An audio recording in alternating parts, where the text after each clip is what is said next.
Can I talk about where music started for you? Like, do you remember a moment where music went from being like something on the radio in the background to being something that meant more to you?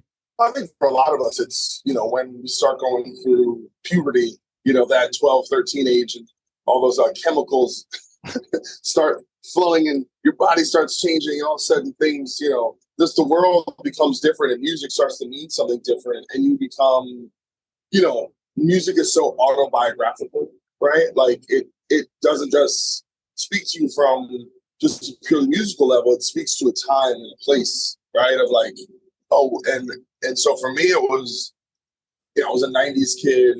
And so MTV was like the biggest, that was my main gateway to find things. And thankfully during that time, rock and metal was huge on MTV. And so it was like Guns N' Roses, Metallica, and Megadeth, and all the grunge stuff, Alice in Chains, Nirvana, and Soundgarden, and Pearl Jam.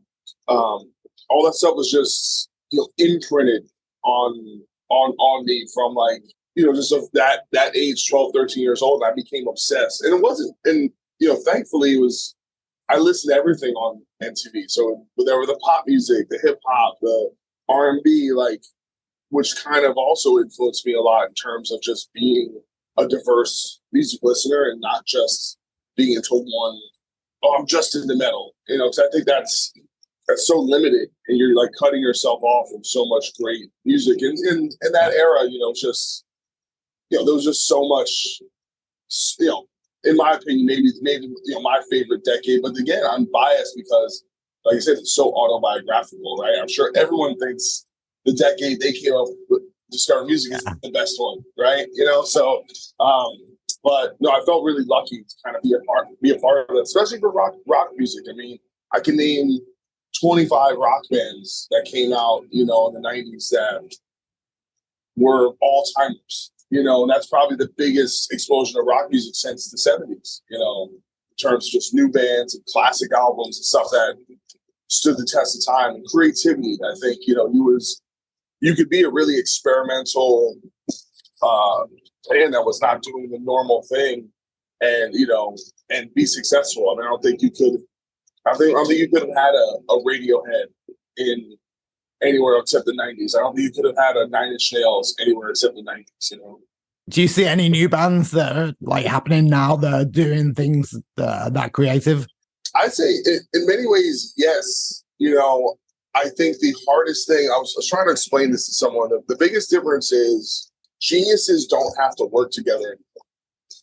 So back in the day, you could have like the Eagles, right? And you could have like 4 or 5 people in one band that could each be solo artists, but because technology exists in a certain way, you needed a guitar player, you needed a bass player, and these people had to tolerate each other.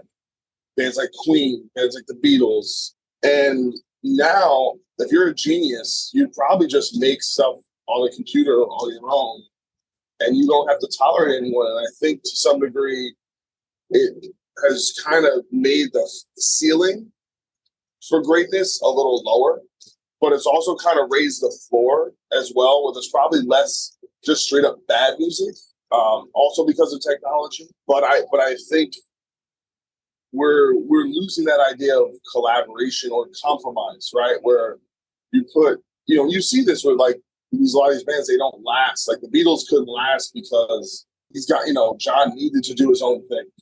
He didn't want to compromise his vision,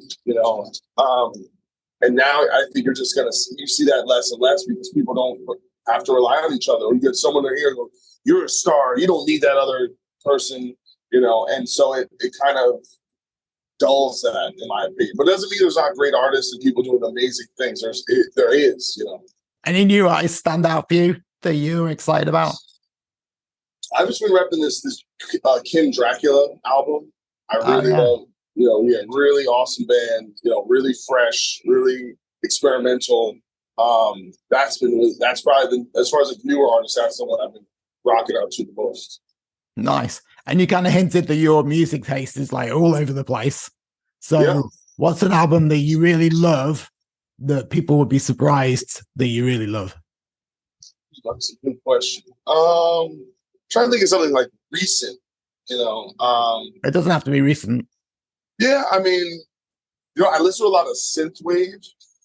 So sometimes, what is synthwave? I'm not sure I know exactly it's what it's basically like synthesizer music from the 80s, but now, so there's like, and there's a lot of this, artists like Time Cop 83 and Gunship and like this guy Kaczynski, who I was listening to last night, Kavinsky. So I'm that stuff. Like anything that kind of sounds like that, I get really into. Sometimes I'll just put on like a random like playlist. And I don't even know what the artists are, and I'll just kind of rock out to that. Yeah, nice. I'm going to check those out. Like those are new names for me. Yeah, keep doing what you're doing. It sounds like everything's going really great for you. Enjoy the tour, and thank you very much for your time because I know you're busy. Thanks for having me. Cheers.